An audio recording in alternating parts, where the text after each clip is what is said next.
Abdurasulov joining us live from Kyiv. Thank you very much.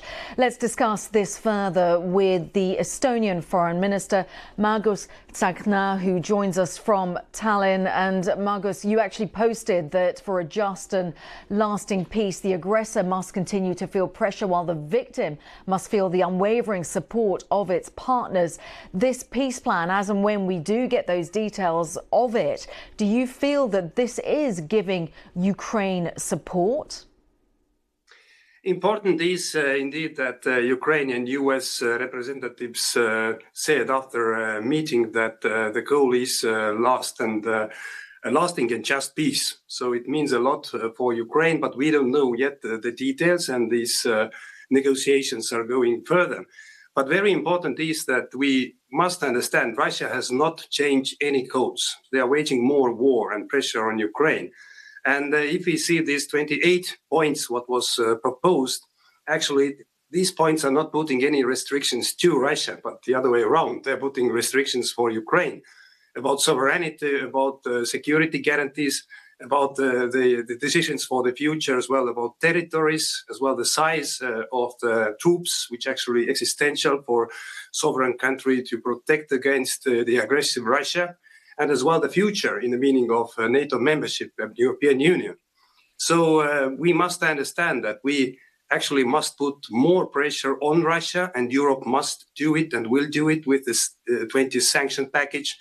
As well, in the heart of this proposal is what we are going to do with the Russian frozen assets, what we have close to 200 billion in Europe. So without Europe, it is impossible to agree anything about Europe, and as well without Ukraine, anything about Ukraine.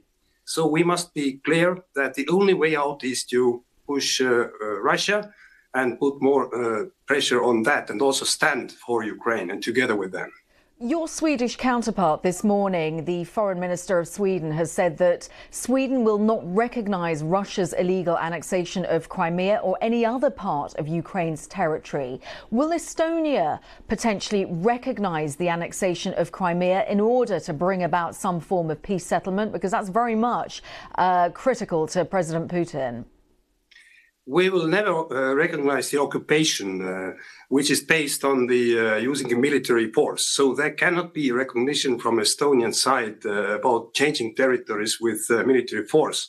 As well, US never recognized the Soviet occupation in the Baltic states and in Estonia. So this is our principal position. And when it comes to cutting the armed forces of Ukraine, is that something that Estonia would feel comfortable with, given the proximity of Russia? You share a border with Russia, of course. This is a part of sovereignty that one or the other country must have to decide how large military scale they will have, because Russia will remain an aggressive country. There is no doubt about that.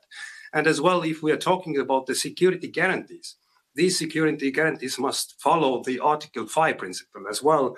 We cannot take down from the table the opportunity for the future membership of NATO for Ukraine.